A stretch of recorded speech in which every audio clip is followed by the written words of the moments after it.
शुक्लाम्बरधरं विष्णुं शशिवर्णं चतुर्भुजं प्रसन्नवदनं ध्यायेत् सर्वविघ्नोपशान्तये। व्यासं वसिष्ठनप्तारं शक्तेः पौत्रमकल्मषम् पराशरात्मजं वन्दे शुकतातं तपोनिधिम्। व्यासाय विष्णुरूपाय व्यासरूपाय विष्णवे नमो वै ब्रह्मनिधये वासिष्ठाय नमो नमः।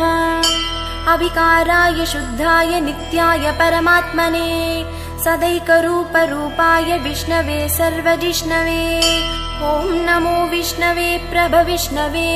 श्रीवैशम्पायन उवाच श्रुत्वा धर्मान् शेषेण पावनानि च सर्वशः युधिष्ठिरः शान्तनवं पुनरेवाभ्यभाषत। युधिष्ठिर उवाच किमेकं दैवतं